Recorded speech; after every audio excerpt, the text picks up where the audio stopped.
Assalamualaikum warahmatullahi wabarakatuh. Alhamdulillah, alhamdulillah. Puji Tuhan dan ucapan syukur kita panjatkan kepada Allah Subhanahu wa taala atas semua nikmat yang telah diberikan, terutama nikmat sehat ya, nikmat kesempatan bisa bersilaturahim di sini. Alhamdulillah, itu merupakan satu hal yang saya kira sangat mahal sekali, dan belum tentu juga misalnya setiap saat bisa bertemu dengan para asatidz, para dosen, adik-adik mahasiswa. Suara saya kurang keras ya? Ya, apa terlalu lembut ya bahasa saya? Apa nganggu Jawa Timuran baiklah ya. Nah, saya ini orang Probolinggo ya. Ada yang Probolinggo sini? Probolinggo ya. Jadi alhamdulillah pada kesempatan kali ini saya ucapkan terima kasih kepada Bapak pengasuh, para pengasuh Kiai Haji Kafabihi, Senat ya, Ketua Senat, dan terima kasih saya juga ucapkan kepada Bapak Yai Dr. Reza Ahmad Zahid atas kesempatan yang diberikan untuk kami ya di sini. Pas kebetulan ada acara berbarengan dengan acara asosiasi, itu acara ini bagian dari acara kita di asosiasi. Jadi alhamdulillah kita bisa berjumpa bersama, dan terima kasih kepada para dosen yang telah hadir. Di sini ada Mas Aziz, kemudian Mas Zen yang ini. Saya lupa ingat. Ingatan terhadap seseorang itu adalah satu hal yang paling buruk untuk kita pertahankan di dalam memori otak kita ya. Makanya saya selalu ketika ada kesempatan silaturahim bersama banyak orang, saya selalu datang biar tetap ingat. Karena kalau enggak, ketemu sekali lupa, ketemu dua kali lupa lagi. Itu menjadi satu hal yang menjadi tabiat ya, kebiasaan pribadi saya yang lemah ini, untuk mengingat nama-nama dan wajah. Kadang wajahnya kelihatan di depanmu, di pelupuk mata, tapi namanya enggak ada. Namanya tidak diingat-ingat, baru 1 jam kemudian baru paham namanya ada. Jadi beda sama TikTok itu ya, 5 menit baru paham dan lain sebagainya. Tapi ini kawan-kawannya pegang HP enggak Mas? Oh pegang ya, jadi suka scroll sosmed juga.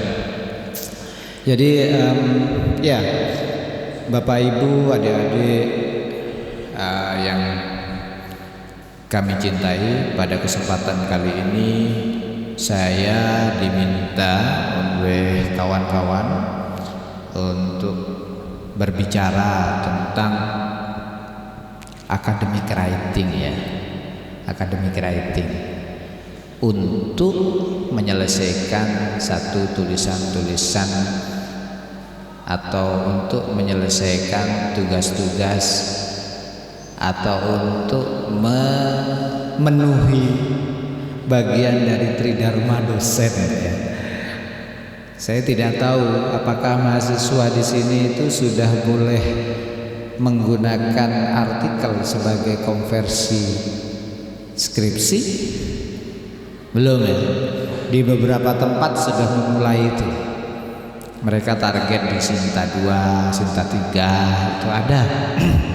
Jadi tidak perlu membuat skripsi, karena ternyata ketika membuat skripsi plagiasinya juga lumayan tinggi. Ketika dicek Turnitin, nah ini saya kebetulan membawa 2 mahasiswa saya, ini sudah alumni. Ini ada Mas Ahmad Murtaza, ini alumni S1 di UIN Wali Songo, kemudian S2 di UIN Sunan Kalijaga, jurusan ilmu Al-Quran dan tafsir. Sekarang alhamdulillah mendapatkan beasiswa LPDP untuk menjadi kiai ya, di PKU, program kader ulama. Mulai pertengahan semester insya Allah beliau akan ada di ibu kota yang sebentar lagi juga akan pindah. Ya, yang kedua ya, ada Mbak Sania, ya, Mbak Saniatul Hidayah. Beliau dari S1 UAD Universitas Ahmad Dahlan, tapi anggota Fatayat. Nah, ini menarik. IPPNU kok Fatayat ya? Belum levelnya Fatayat ya. IPPNU tapi di UAD Universitas Ahmad Dahlan. S1-nya di situ di prodi ilmu hadis, kemudian melanjutkan di S2 kita, dan alhamdulillah sudah lulus, sudah wisuda. Sekarang sedang memburu beasiswa dan hal-hal lainnya.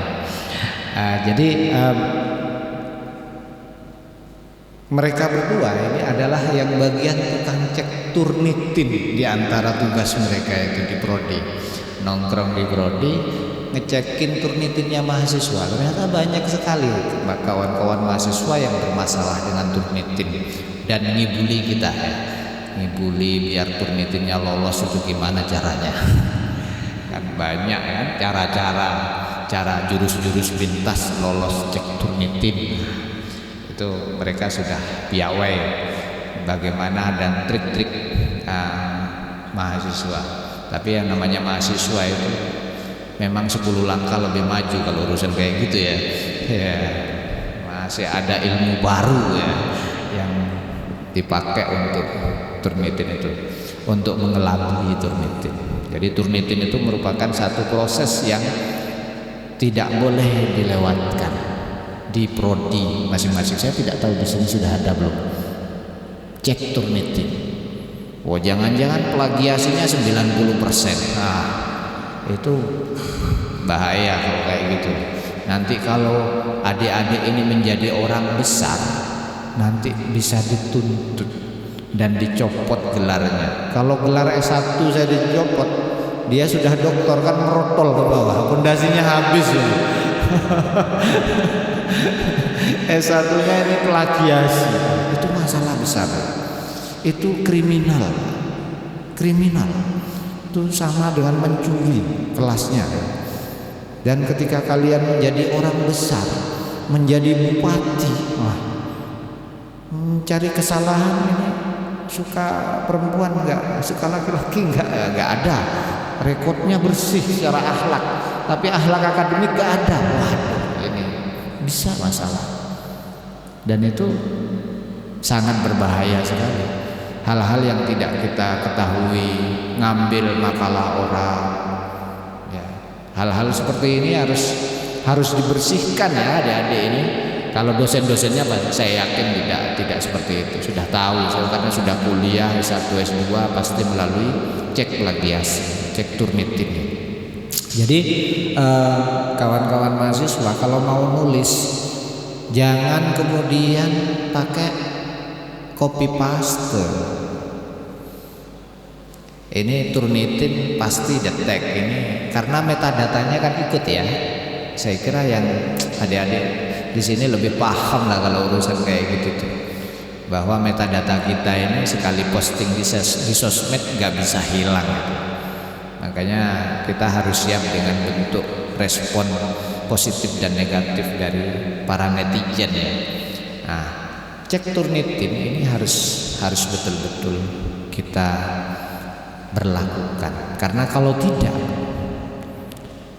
kawan-kawan mahasiswa itu, apalagi anak-anak sekarang, saya tidak tahu ya Semoga di sini enggak ya. Semoga saya kira di UIT ini tidak seperti itu. Suka mengambil jalan pintas. Mau presentasi hari ini jam 2, jam 12 digarap, langsung di print. Itu pasti mengambil dari tempat lain. Makalahnya orang dipakai, kemudian kelupaan kok namanya masih nempel, terus kok saya punya artikel bagus kayak gini ya, tak kirim. Wah, ada yang protes, habis kita ini ya. Jadi cek Turnitin saya kira menjadi satu hal yang penting. Kemudian tadi kalau kita mau copy paste itu harus diparafrase, dibahasakan ulang. Jangan menggunakan bahasa yang sudah ada itu. Jangan diketik lagi. Ya, harus ada bahasa-bahasa yang kita repro, yang kita tambahkan sehingga kemudian cek Turnitinnya tidak ada. Jangan biasakan pakai tanda petik ya untuk menghindari Turnitin. Itu cara kuno ya. Cara kuno untuk mengibuli Turnitin ya.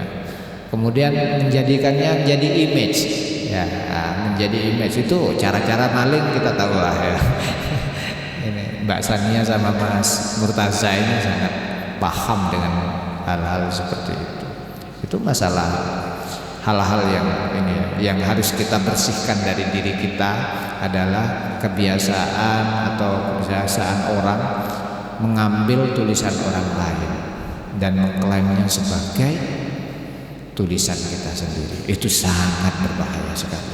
Itu sama dengan nyolong statusnya itu, dan itu kriminal. Sudah ada banyak orang yang akhirnya dicopot ya gelarnya dan lain sebagainya gara-gara urusan itu. Di hal-hal yang lain bersih, berarti yang memang menggoda laki-laki itu bukan harta tahta wanita saja ya, tetapi plagiasi tambahannya nanti.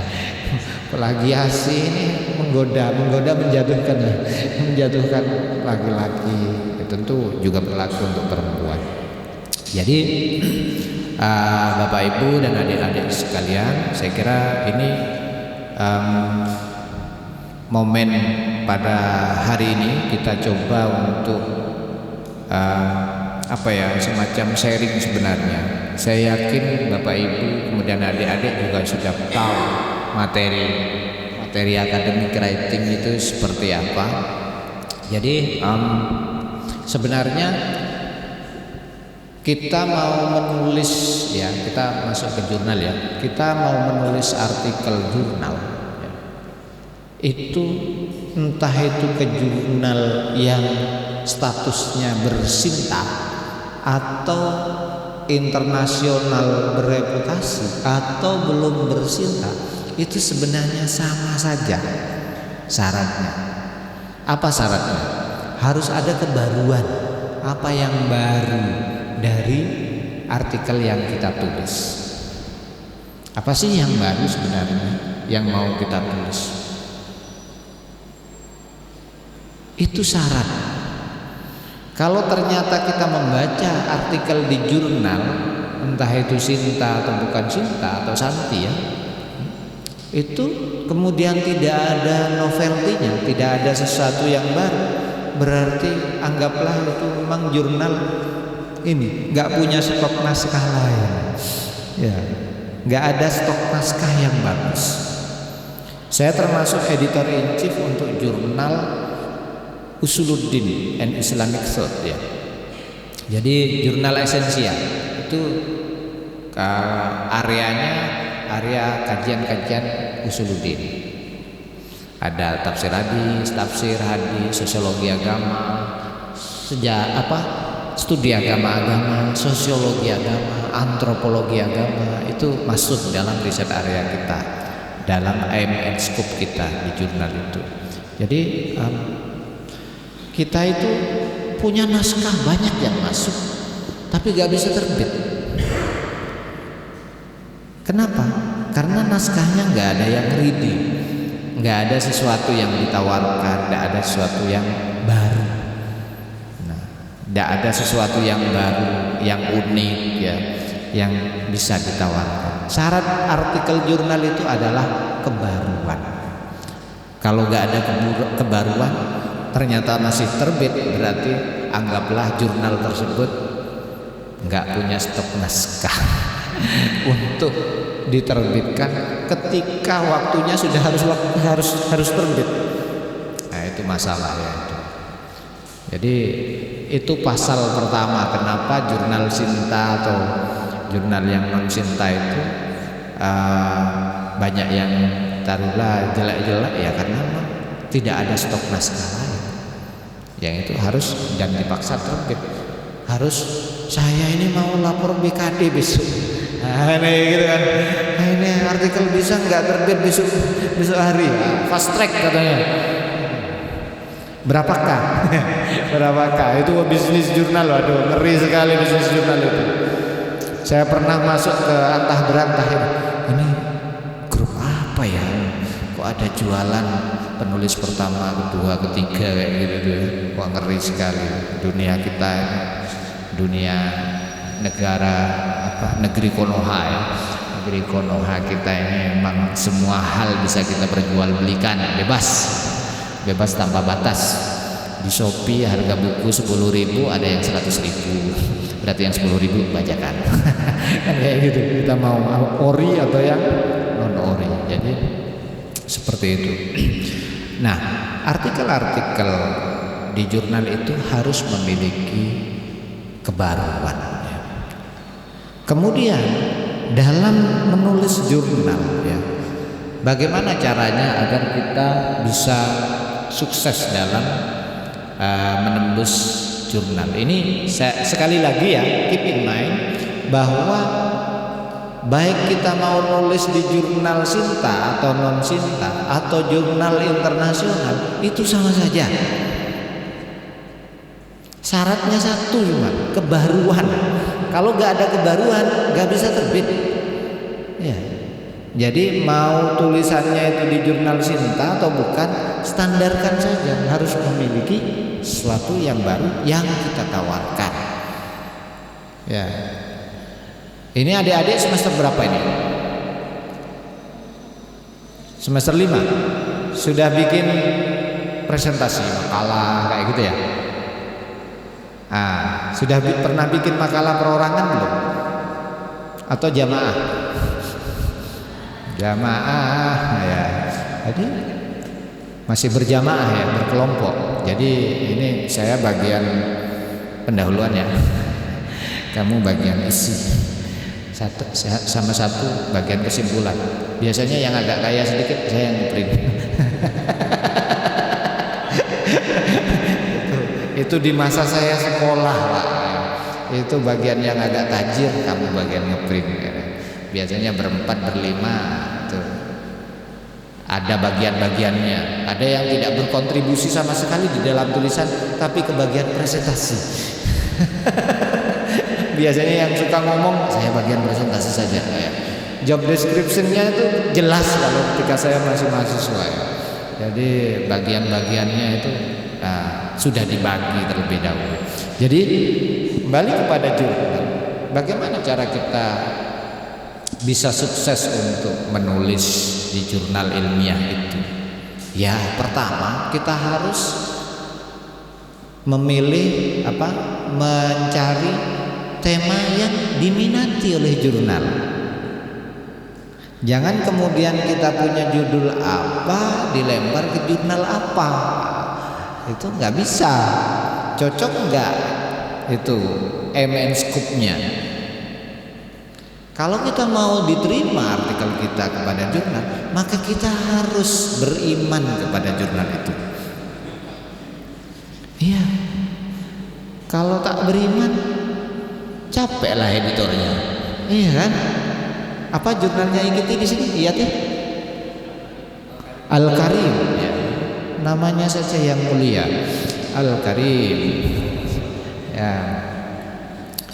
Jadi kalau kawan-kawan mahasiswa nulis misalnya contoh tidak beriman pada jurnal ya, ini salah satu contoh. Misalnya Al-Karim pakainya footnote atau body note? Footnote. Terus kalian menulisnya pakai body note. Nah, ini tidak beriman. Entah rukun keberapa di dalam jurnal itu ya. Jadi harus ikuti. Kemudian yang kedua, jurnalnya pakai metode klasik, tetapi kita nawarin pakai metode imret. Keliru maneh. Nah, kan itu langsung di reject, pasti dikembalikan. Disuruh tetap ikuti jurnal kita, kecuali jurnalnya itu tidak punya stok naskah lagi. Tetap akhirnya editor yang pontang-panting kan ya. Makanya editor jurnal itu original, orang gila jurnal ya. Ada ya orang yang kerjaannya kayak gitu itu ya, editor in chief sekaligus merangkap menjadi penulis. Karena penulisnya nggak bisa submit lewat OJS, maka editor in chiefnya nyamar pakai emailnya penulis, submit ke jurnal kita Al-Karim ini. Setelah itu diurus editor in chief menjadi editor in chief beneran, mendistribusikan kepada editor. Ini editor membaca, melakukan inisial cek. Oh ternyata lolos, dikasihkan ke reviewer. Itu lagi-lagi editor in chief yang ngerjakan kan ya? Ya. Setelah itu reviewer etok-etok lagi kan, editor juga yang kasih coret-coret. Setelah itu dikembalikan lagi ke sana jadi penulis, editor in chief juga yang melakukan. Itu gilanya pekerjaan jurnal. Ono ya orang yang mau kerja kayak gitu tuh. Ya, buktinya jurnal tetap hidup kan. Ya, artinya ada orang yang melakukan itu meskipun cuma 1 atau 2 orang. Enggak perlu banyak-banyak. Kalau banyak-banyak banyak pengangguran di kita nanti itu.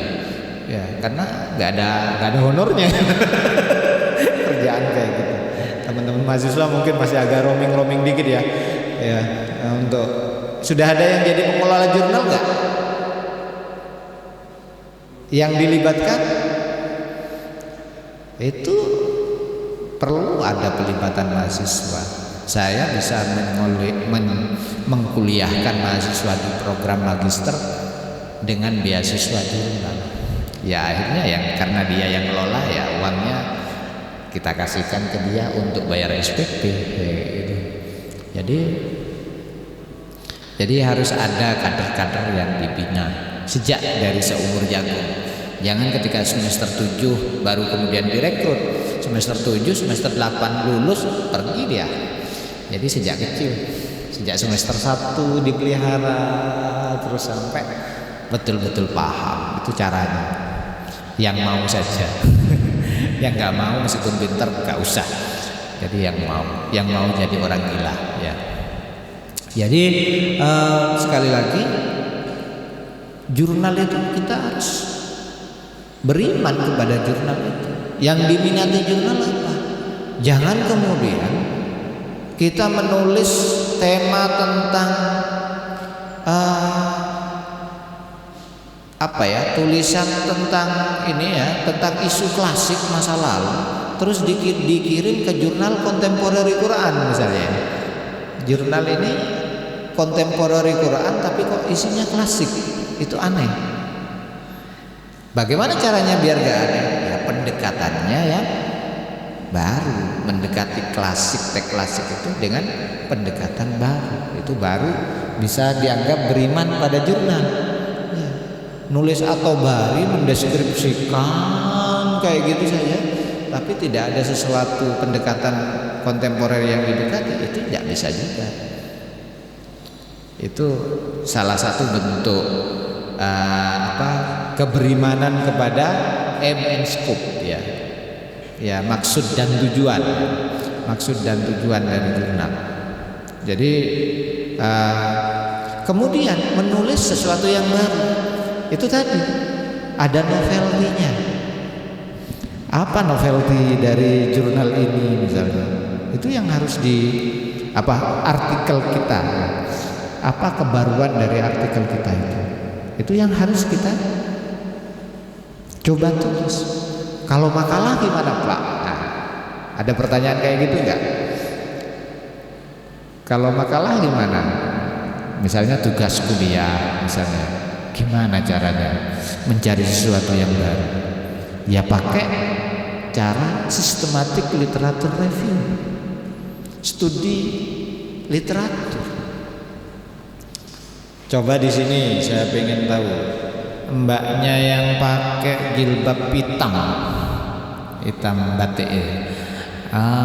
Pernah bikin makalah nggak? Pernah ya? Tentang apa?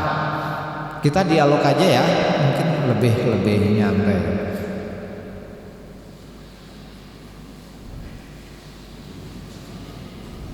Hah? Saya tak maju aja ke tengah, mungkin Mas nanti operator.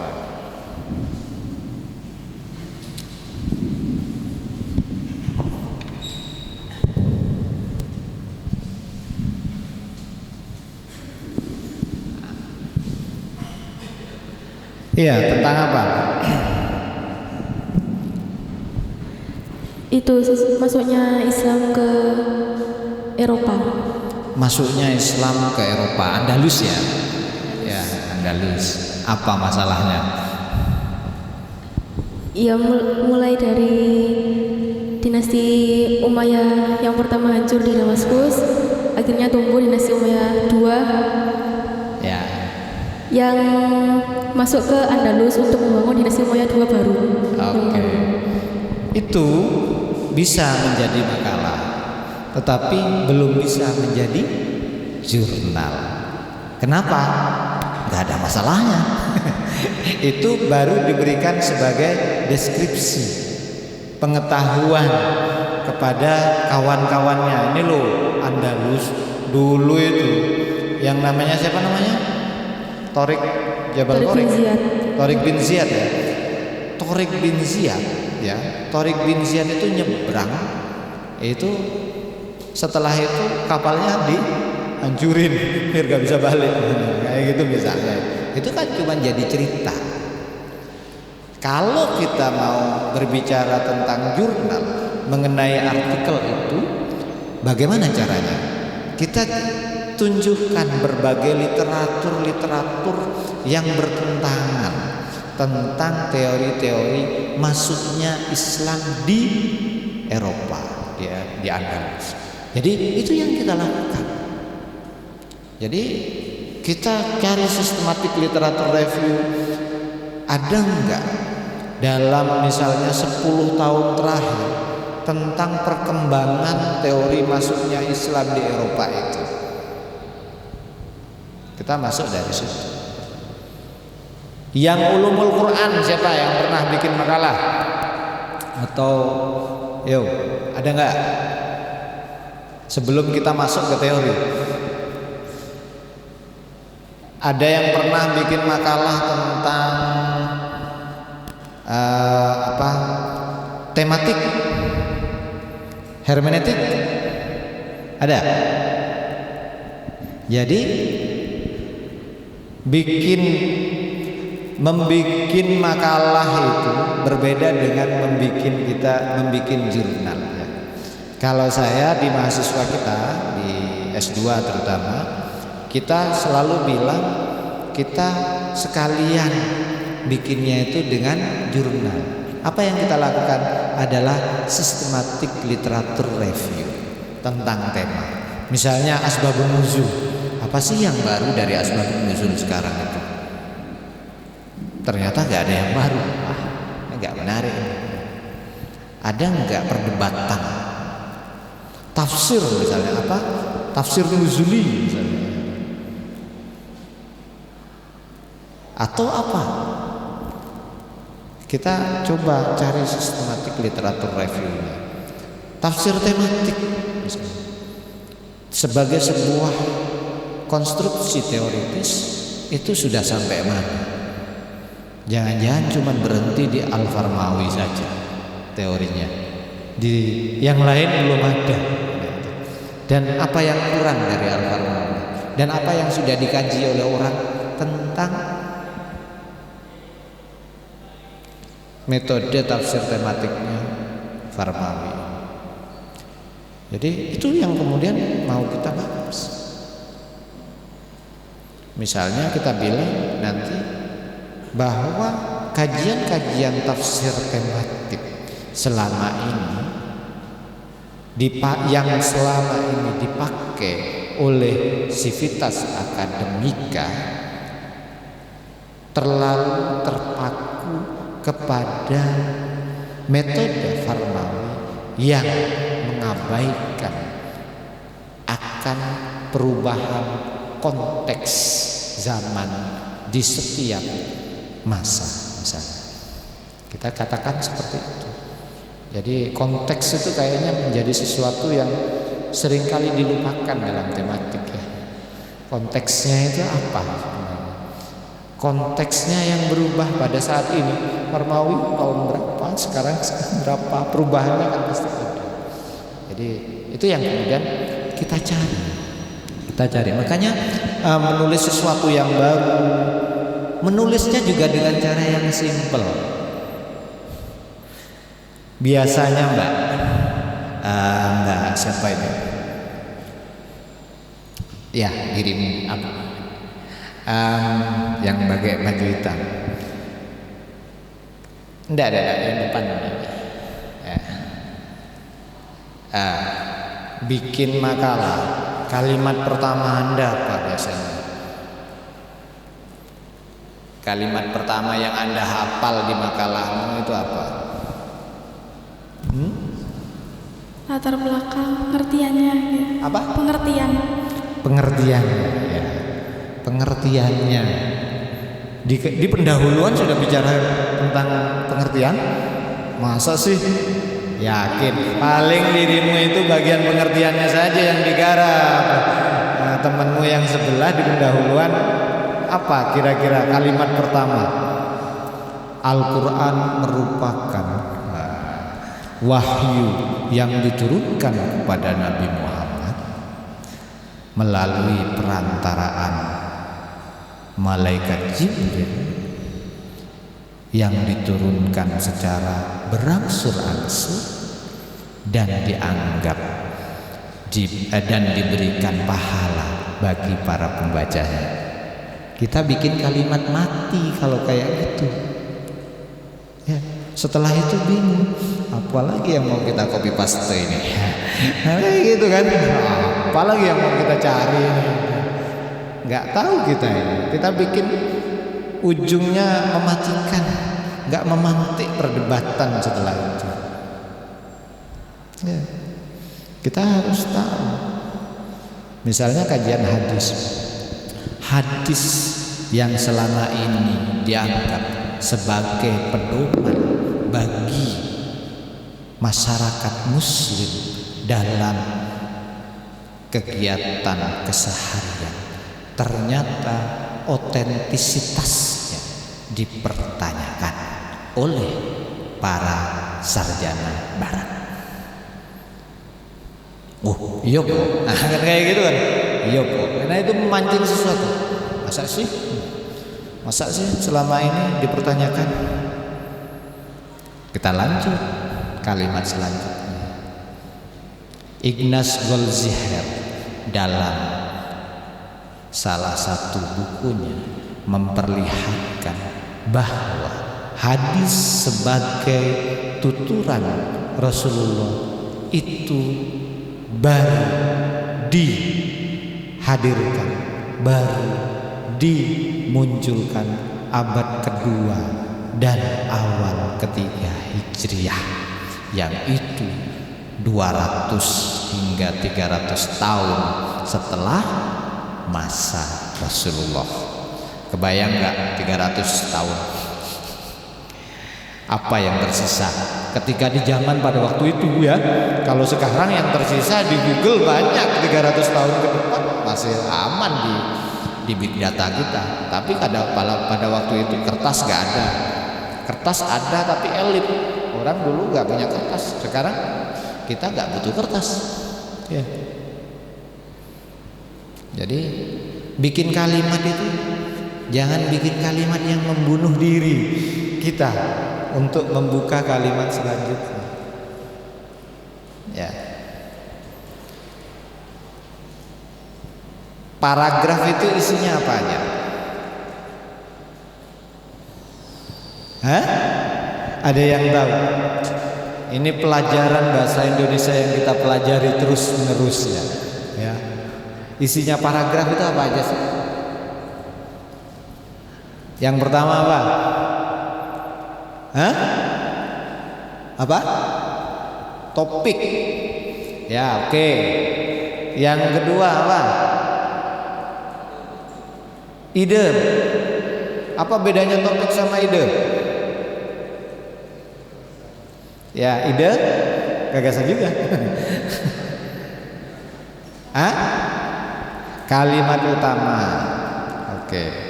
Topic sentence. Ya. Topic sentence. Yang kedua, yang harus ada apa kira-kira? Ayo, masih ingat nggak bahasa Indonesianya? Hah? Iya, tadi topik sentence itu ide pokok. Nggak usah lihat kerpean. Apa? Yang ada di kepala kalian aja. Hah? Apa? Kok pengertian? Kamu itu pengertian sekali. Ya, sangat pengertian. Jadi pertama itu isinya adalah topic sentence, kalimat utama. Kemudian yang kedua itu supporting sentence, kalimat yang mensupport, menjelaskan kalimat utama. Kemudian yang ketiga apa?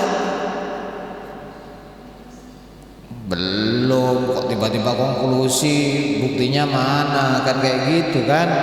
Detail sentence,